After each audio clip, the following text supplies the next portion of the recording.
Good morning, dear students. So today I'm going to talk about uh, ovarian disorders. Okay, ovarian disorders, and I like to start with polycystic ovarian disease or polycystic ovarian syndrome, also known as Steen-Leventhal syndrome in the beginning. Then I'll move on to the neoplastic ovarian tumor. We'll classify ovarian tumor, and at the end, we'll talk about benign ovarian tumor and malignant ovarian tumor. Okay, though I have repeated, I've already covered this topic in the last time, but this is such an important one, so that let me repeat again in today's class. So let's start. This is polycystic ovarian disease or syndrome, also known as Steen-Leventhal syndrome. See there. Polycystic ovarian disease or syndrome, okay, uh, it is an ovarian dysfunction along with cardinal features of hyperandrogenism and polycystic ovarian morphology. These are important points. So the name itself suggests polycystic ovary. Inside the ovary, there are multiple cysts present, and some of the textbook mentioned in one ovary there should be more than 20 cysts. Okay, and some other textbook mention and the peripheral part of the ovary, if there are more than 12 cysts, that's enough. So the meaning here is multiple cysts should be there. Along with that, there is excessive presence of androgen. This androgen is a cardinal feature of polycystic ovarian disease, and many of those ladies are obese or overweight. Okay, so polycystic ovary, obese or overweight, and excessive androgen. This is how, uh, you know, uh, I think this might be a case of polycystic ovarian syndrome. Let's move on. Now, what is the pathogenesis? Now, the real pathogenesis is unknown. Okay, the exact pathogenesis, how this disease occur, is unknown. Some say the lady is genetically predisposed for the development of the syndrome. Okay, so some problem in the gene, so it might run in the family, and some other believe it is because of insulin resistance. It is because of insulin resistance, but insulin resistance occur only in the adipose tissue and skeletal muscle, and there are the majority of the insulin receptors present in our body. So if these receptors are resistant to the insulin, then there will be over you know uh, production of insulin. Means insulin is produced all the time, actually speaking, but that insulin cannot act. So this results in hyperinsulinemia. Hyperinsulinemia. But at the same time, ovary is not resistant to the action of insulin. Ovarian sensitivity is still maintained for insulin. So that insulin acts on the ovary and it can stimulate the production of androgen. So this is the point you need to understand. Now, first of all, there is insulin resistance developed. Insulin resistance development mainly occurs because of resistance development in the adipose tissue and the skeletal muscle. And there are some marker of insulin resistance also there in that lady. Like acanthosis nigricans is one of the marker of insulin resistance. Okay. And another one, the lady is usually overweight or obese. Now, that insulin will stimulate the production of androgen in the ovary. So this is one of the mechanism of hyperandrogenism. Another one, the same insulin inhibit the production of sex hormone binding globulin in the liver. Now, this sex hormone binding globulin will bind with this androgen and circulate in the plasma. If this is decreased, the free, the free or active type of androgen or testosterone will be higher. This is the reason.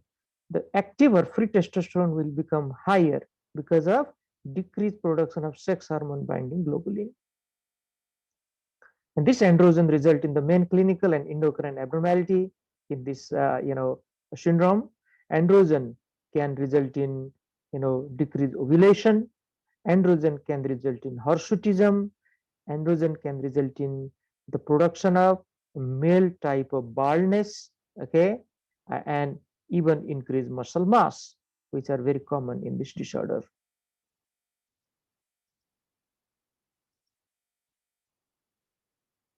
Now, to summarize this pathogenesis, see here, first there is insulin resistance.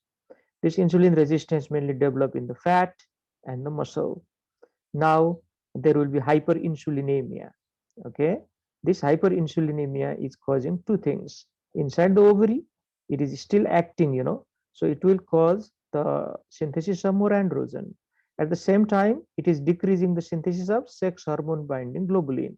So both of these results in excessive free androgen, and that excessive free androgen is causing all the problem. It will again lead to insulin resistance, or it will again lead to increased deposition of the fat. So this is the vicious type of circle. So we need to break this circle somewhere. Now, how to make a diagnosis? See there, okay, how to confirm the diagnosis. Polycystic ovarian syndrome can be diagnosed if 2 out of the following 3 are present. 2 out of the following 3. But one very important point is other etiology should be excluded. Now, this is a somehow diagnosis of exclusion. Now, what are those other etiology that those should be excluded? See there, thyroid dysfunction, mainly hypothyroidism or even hyperthyroidism, congenital adrenal hyperplasia. Okay, this is another cause of excessive androgen. That's why it should be ruled out. Hyperprolactinemia, okay, should be ruled out, and androgen secreting tumor as well as Cushing syndrome should be ruled out. And this is a part of the diagnostic process. All of these should be ruled out by proper history, physical examination, and investigation. On top of that, okay, I need 2 out of the 3 following criteria. What are those? One is polycystic ovary. Now see there, either 12 or more peripheral follicle, or some textbook even mentioned 20 or more follicle in one ovary, or increase ovarian volume, which is measured by the investigation like ultrasound, greater than 10 centimeter cube. This is volume. If it is more than that, then this is polycystic ovary. Another one, oligomenorrhea or amenorrhea. Now, amenorrhea means absence of the menses for more than 6 months. Okay, absence of the menses or menstruation for more than 6 months is called amenorrhea. We are talking about secondary amenorrhea here. Primary amenorrhea means she has never, had any period in the past. Very easy. But secondary amenorrhea means she was having normal period, but now she doesn't have any period for 6 month duration. That is the meaning. At the same time, she may have oligomenorrhea. Now, oligomenorrhea means, prolonged type of cycles. Okay, prolonged type of cycles. That means the cycle may be 35 days or even longer than that, or in 1 year, the cycles are 9 or less. Now, every month she should have 1 cycle, isn't it? That's a normal thing. So this already decreased by 3, number of 3, means in 1 year, less than 9 cycle. So how does that happen? The cycle should be prolonged, maybe 35 days, 38 days, or even longer than that. This is known as oligomenorrhea. Clinical or biochemical signs of hyperandrogenism should be there. So we should do some investigation to measure the hormone level, or we should examine the patient clinically. So 2 out of 3 things should be there for the diagnosis. Let's move on. Now see there, let's talk about the clinical features. It's very easy to understand now. First is a menstrual disturbance in the lady. She may have oligomenorrhea, which we have just discussed. She may have amenorrhea, or she may have dysfunctional uterine bleeding. This means even in the middle of the cycle, she may bleed, or she may bleed for a longer duration, like 6 or 7 days, something like this. Is called a DUB, a dysfunctional uterine bleeding. Okay, so this occurs because of the hormonal disturbance inside her body. Second, anovulatory infertility. Now there is no ovulation here. Now, why there is no ovulation here? Anybody? Why? May I, sir? Sure, sure. So basically, sir, like the area in that sir, where is the ovulation happening? Sir, that area is basically occupied by the cysts that are present now. So that's why there is no ovulation. Very good. Good. That is one of the very, very important reason he has told. Excellent. Okay. So it's just like, I want to compare this with bone marrow, which is present in leukemia. In leukemia, the normal bone marrow is occupied by blast cells or leukemic cells. Similarly, here, the ovary is occupied by cyst. Multiple cysts are there, very small looking cyst, but they're hormonally active, they are forming androgen hormone. So at the same time, there is no real place for ovulation or the enlargement of the follicle, which is known as Graafian follicle. There is no, space for that. That is the most important reason. And others, you can add some more there, like excessive androgen, okay, will inhibit ovulation. Excessive androgen will not allow ovulation to form. Another is hirsutism. This is a non-feature of androgen or excessive androgen. Okay, hirsutism. Hirsutism is defined as male pattern hair growth in the female body. That make it very easy for you. Male pattern hair growth in female body. That is hirsutism. So we have to examine that lady well. Where are the hair growth in her body? Acne is quite common. This is again the feature of excessive androgen. Acne. Okay. The common type of acne is called acne vulgaris. But this lady may have crossed the period of puberty. She may be in the reproductive age group already, like 25, 30, 35, like that. So in that age, if acne comes, then we should find out where is the source of androgen, because androgen is responsible for that. Who knows? She may be having ovarian tumor, which is androgen producing tumor. There is some tumor in the ovary which can produce androgen. Who knows? The androgen is coming from the, what is another source of androgen apart from ovary? Yes? Sir, it is the adrenal glands. Adrenal gland. Very, Adrenal. very good. Adrenal gland. That's what I want to answer. Adrenal gland. Excellent. There are 3 layers in the adrenal cortex. One of that layer is producing, a sex steroid. So who knows? Disease may be there. So what I'm telling here is just think about the process. If a lady after the period of puberty, okay, any age in the reproductive age group develops acne, think about androgen producing tumor, or think about those disorders which are producing androgen, and this is one of them, polycystic ovary disease. Male pattern hair loss is another important clinical feature, again caused by androgen. This is male pattern hair loss. This is also known as androgenetic alopecia. See here, androgenic or genetic, whatever you want to say, alopecia. Alopecia is hair loss. Acanthosis nigricans may occur. This is a cutaneous marker of insulin resistance, or you can also say it's a cutaneous marker of hyperinsulinemia.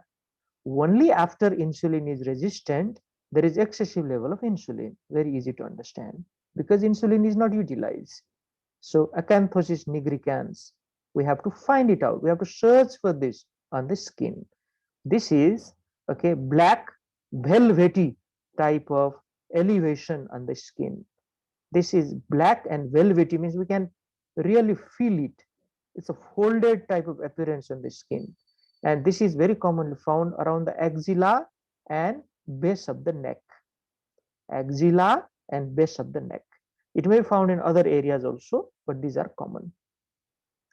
Acanthosis nigricans can be a marker of some malignancy as well. Remember that some bronchogenic carcinoma, okay, some other intra-abdominal malignancy may also present with acanthosis nigricans as well.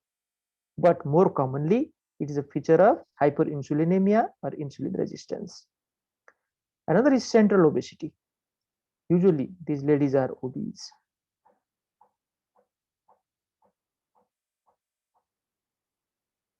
Now, this one picture which is included, this shows facial hair growth in polycystic women. Now, this is very abnormal, okay, but in this case, it is caused by excessive androgen. Now, what are the investigation we like to do to confirm the diagnosis? We have to do some tests. These are called endocrine tests, and we have to image the ovary. We have to confirm there are presence of multiple cysts in the ovary. Now, see here. The triad of endocrine abnormalities consists of elevated luteinizing hormone with normal follicle stimulating hormone. Now, we really do not know what is the mechanism underlying it, but in this case, the luteinizing hormone is excessively present, but follicle stimulating hormone is either normal or decrease. Either normal or decrease. Now, that is doing two things here. Luteinizing hormone is stimulating for the synthesis of hormone in the ovary. Okay, hormone in the ovary. Remember, this luteinizing hormone is secreting those theca cells, okay, for the synthesis of androgen first, and that androgen will be converted into estrogen later on. Okay, but that estrogen will be formed only if follicle stimulating hormone is normal or a little bit higher. That means there is a clear-cut imbalance between LH and FSH here. So LH is more, that means it is stimulating for the synthesis of androgen all the time, whereas FSH is not at that level. So it will not stimulate the formation of follicle, or it will not cause maturation of the follicle. So the aromatization process, which is necessary for the synthesis of estrogen from the androgen, is decreased. That's why, though estrogen levels are there, estrogen levels are higher than the normal, okay, in this case also, but in the comparison to androgen, the estrogen levels are still decreased. Now, elevated free testosterone is another important point. Already explained so many times here. There are two reasons for this. One, because of insulin, it directly stimulating the synthesis of more androgen. That's the most important mechanism, even more important than LH. And second, the same insulin is causing decreased synthesis of sex hormone binding globulin. So the free testosterone level will be elevated. And another is we have to prove there is hyperinsulinemia because of insulin resistance. So these are the triad of endocrine abnormality which we have to confirm.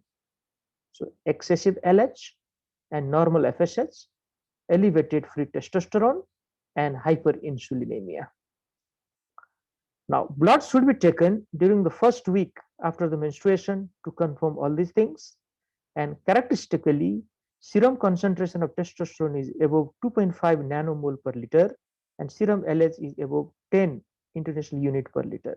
You don't need to remember this. Just remember they are higher.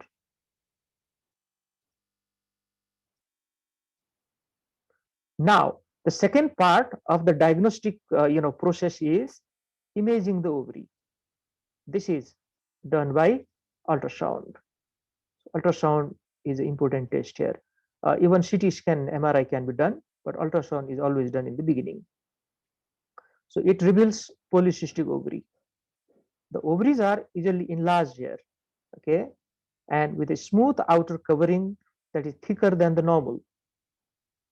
That covering is smooth, and the surface is covered with many small cysts with increased stroma. It looks like a necklace appearance in the ultrasound. Many small cysts, one after other, and followed by a thickened type of stroma. So this is called necklace appearance. It will give us the diagnosis. Up to one-third of the women may have the appearance of polycystic ovary. Of these, an estimated one-third have polycystic ovarian syndrome. Now, this is a very important sentence. So let me repeat it once again. Up to one-third of the women may have the appearance of polycystic ovary, but they may not have the clinical feature which are there in ovarian syndrome. Syndrome always means, constellation of sign and symptoms together. Ovary may be polycystic, but the same lady may not have sign and symptom of uh, polycystic ovarian syndrome. So these two are different things. Polycystic ovarian syndrome, of course, have polycystic ovary, no doubt about it. But all polycystic ovary may not be presented as polycystic ovarian syndrome. Let's move on. Now, let's talk about the complication. See there, one of the important complication is infertility. And because of this infertility, many of those ladies, they land in infertility clinic, and then the disease is diagnosed there. Second is diabetes mellitus. There are multiple reasons for this. One is insulin resistance. The insulin resistance itself lead to secondary diabetes. Remember the definition of secondary diabetes, okay, or NIDDM, isn't it? That is caused by insulin resistance. Another is they are very obese. Obesity itself can result in insulin resistance and again increase, chance of diabetes. So a different thing. A higher risk of gestational diabetes is also seen if somehow she becomes pregnant. But the chances of pregnancy are less here because of infertility. The third important complication is TIA or stroke. What is TIA? What is TIA? Anybody? Transient ischemic attack. Transient ischemic attack. Okay, that means some neurological involvement will be there, and all of those will be reversed within 24 hours. That is called TIA, transient ischemic attack. For example, the neurological, problem, like the person suddenly develop blindness. This is one. Okay, the person suddenly develops weakness of one of the limb, but within 24 hours, the person regain the function of that particular part. This is called TIA. Stroke is a permanent neurological deficit. So there is a threefold increased risk of TIA and stroke because of multiple risk factors of atherosclerosis here. One is diabetes. Okay. Second, these ladies are obese. Then they may be hypertensive as well. So multiple risk factors are there. There is increased risk of development of endometrial cancer. Okay. Excuse me, sir. Yes, yes. Sir, regarding the TIE and stroke point, like, sir, I had a point in mind, sir, if you could correct me, please, sir. Sir, it's regarding, like, sir, the higher level of insulin, like, sir, in some rare case, like, sir, it also causes a polycythemia because, sir, it, like, increases that erythroid progenitor cell, like, increasing basically, sir, the erythroid cell, and, sir, causing that polycythemia, sir, which can lead to formation of a clot in an artery, which can also lead to a stroke, sir. Absolutely. It can be, sir, or not? Yeah, of course. Okay, that is another mechanism we can involve there. Very good. Yes, that is definitely another mechanism because polycythemia can result in a thrombus formation. There's no doubt about it. Yes. Now another one is endometrial cancer. Now see here, there is excessive level of estrogen here. Okay, because of those multiple follicle formation. Yes, those follicles may not reach at the maturation level like Graafian follicle, but nevertheless they are still producing some amount of estrogen, and if we add all those follicles function together, estrogen level will be higher. Now at the same time, there is no ovulation here, so there is no formation of progesterone. So this is known as unopposed type of estrogen stimulation to the endometrium. And this is one of the risk factor for endometrial cancer. So you understand like that. Only estrogen, no progesterone. This is unopposed stimulation of endometrium, result in endometrial cancer. There is a chance, okay, all of the lady may not develop. Understand like that. Another is obstructive sleep apnea. Now, this obstructive sleep apnea is very common in obesity or obese people, and these ladies are obese. So they snore at night, and they also have apnea, or they stop breathing for a certain period of time, and they become hypoxic. They keep on waking up in the middle of the night, and by doing so, in the next morning or in the afternoon, they become very tired and fatigued. Okay, so this is known as obstructive sleep apnea. This obstructive sleep apnea is a very important risk factor for cardiovascular disease. This is also important risk factor for COPD. Remember, COPD or pulmonary hypertension rather than COPD, I should say. Because of hypoxia, the pulmonary arteries, okay, will become thicker. Okay, like it takes time. It is not a immediate type of phenomena, but it takes time. Let me take you back to the topic of COPD. Why COPD leads to pulmonary hypertension? Okay, the one of the important reason there is hypoxia. That hypoxia is leading to thickening of pulmonary arteries. The same mechanism I can involve here as well. Because of this obstructive sleep apnea, that lady is hypoxic, and these repeated episodes of hypoxia ultimately can lead to pulmonary arterial hypertension and then right-sided heart failure later on. That is known as cor pulmonale. Okay, that is also known as cor pulmonale. So it may be one of the cause for that over a long period of time if the lady is not treated.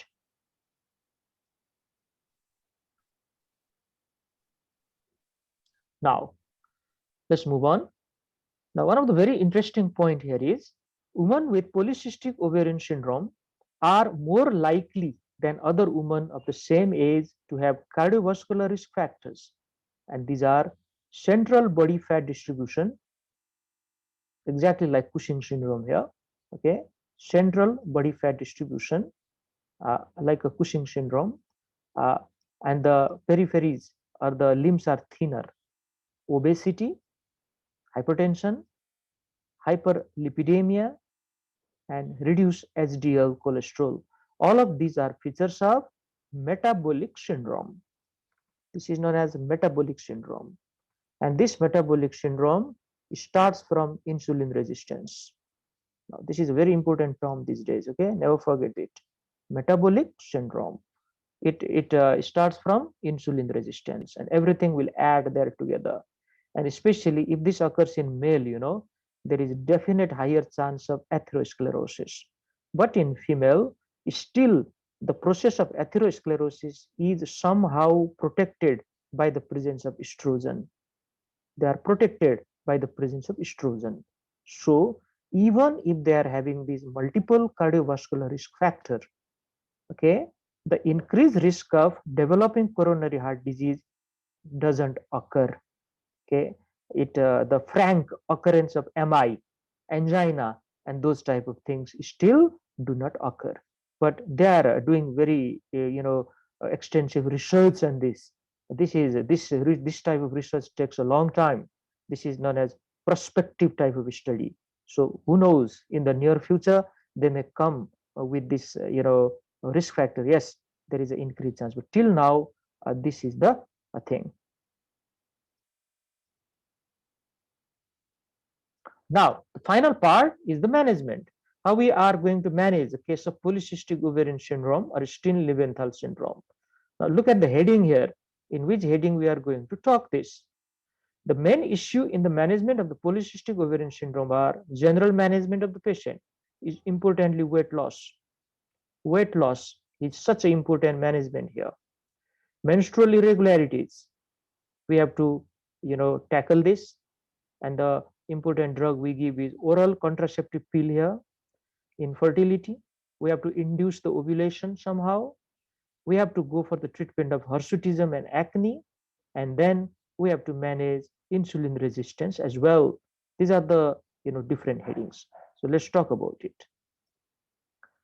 Now, regarding the general management, women who are overweight or obese should be advised on losing weight. Okay, they should be promoted to lose weight. They should be stimulated actually. Just simply saying you should lose weight probably will not help them. You should teach them exactly how to do that. And remember, loss of weight can be done by two ways. One, dietary control, and second, physical exercise. Both points are very, very important. Dietary control, that means modify the lifestyle. Okay, eat those food which are, which are having decreased calorie, and you have to cut down the calorie significantly. And then at the same time, involve in physical exercise. Now, how to treat menstrual irregularity? This is done by oral contraceptive pill, OCP. Okay, it has got both estrogen and progesterone. The effect of this oral contraceptive pill treatment is it provides a regular period. Number one. Number two, it also increases the sex hormone binding globulin synthesis by the liver. So it reduces free testosterone. Why? Because the testosterone will bind with this protein. So the level of free testosterone will be decreased. And that is good in this case. Third, now see there, it increases insulin resistance and may provoke diabetes. So this is the unwanted effect here. Okay, this effect is unwanted, but to maximize the regularity of this menstrual period, we may have to accept this unwanted effect. But we have some other drugs to control this. Later on, we'll talk about it. Other treatment options include cyclical progesterone or progesterone. Okay, so progesterone can also be given to have the regular menstrual cycle here. Now, the third is treatment of hirsutism. This is a very, very important problem. Sometimes the lady only complain of this because it is seen from outside, and they care so much about this unwanted growth of the hair on their face and other parts of the body. They don't like it at all. So we have to take care of this. The underlying cause should always be treated if possible. Physical methods of hair removal are there. Okay, one of the condition is known as electrolysis. Means there is a bit of electric current is passed, and those hair follicles are destroyed. The hair follicles are destroyed, but it takes a long time. There are a lot of hair growth on the surface of the body. So though it is one of the procedure, it may take a lot of time. Okay, but if she is ready for that, then these types of treatments are available. This is called physical methods of hair removal. Another one is topical eflornithine cream. This eflornithine is a name of a drug which is used in the treatment of facial hirsutism, especially. Okay, facial hirsutism.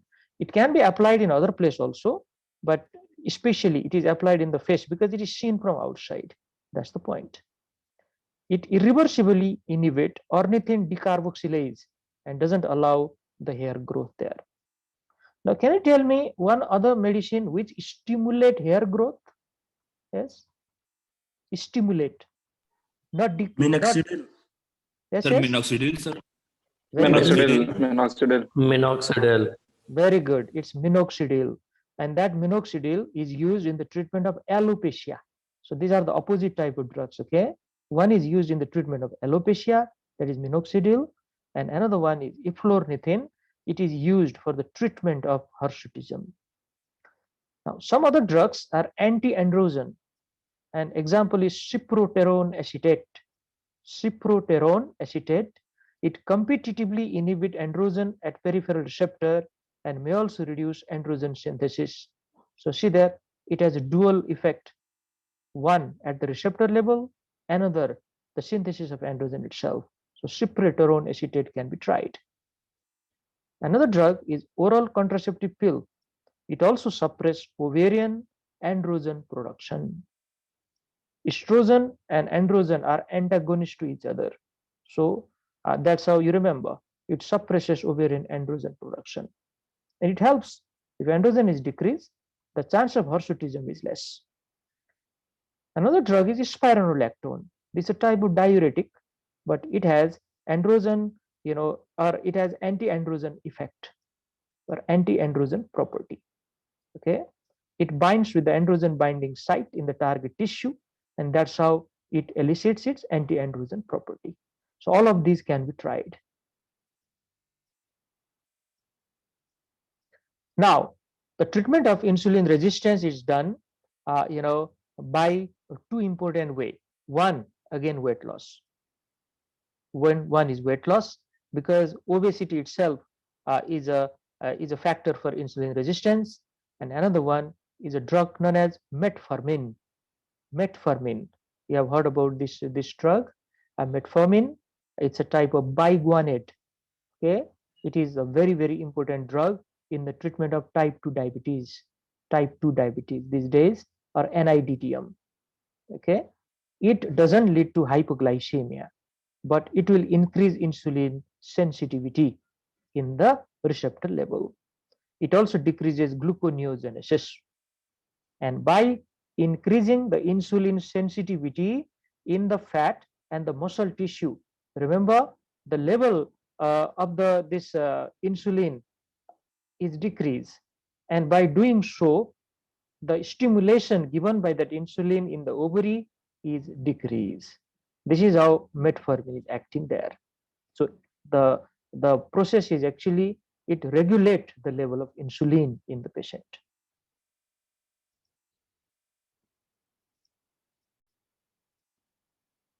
Now, I was talking about the treatment of polycystic, ovarian disease and how to treat infertility.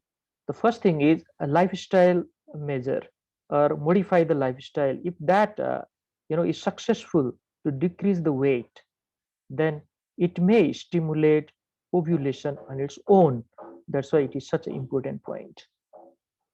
Now, sometimes all the ladies may not be that overweight, or even if you have advice for the weight loss, uh, like you have taught her how to do all those things, but it is ineffective. She has tried and it is clearly ineffective. Then we need to take help of a different medication, and these medications are anti-estrogen drug like clomiphene citrate. This is known as ovulation induction therapy. Okay, and very commonly used in this disorder. And if this clomiphene citrate fails, then we can go for second line treatment options like gonadotropin. Gonadotropin means FSH and LH. We can give both of these together, or pure FSH only, because we want that follicle to get mature, and for that FSH is necessary. Another drug is metformin. So see that this is a biguanide type of drug. Okay, it is very commonly used in the treatment of type 2 diabetes, but here, uh, uh, the purpose is somewhat different. In this case, metformin is associated with increased menstrual cyclicity, improved ovulation, and a reduction in circulating androgen level. Now, why? How to explain this? This is because of uh, increasing the insulin sensitivity in other parts of the body. By increasing the insulin sensitivity to other parts of the body, what it is doing, okay, it is decreasing the synthesis of androgen. And after androgen is decreased, everything will come back slowly towards the normal. Okay, so this is why metformin is very commonly used these days in the management of PCOD. Now, let me add a few more points here. These days, even the obese people started to take metformin on their own, okay, because metformin will normalize the weight gain process. It will normalize the sugar level in them and all those things. but that is not really desirable. You cannot take metformin on your own without prescription from the doctor side. Okay, this is like a drug misuse here. And another way is surgery. Okay, we can go for laparoscopy ovarian diathermy. That means you have to destroy those excessive number of ovarian cysts with the help of laparoscopy diathermy. So these are the different way of treatment of polycystic ovarian disease.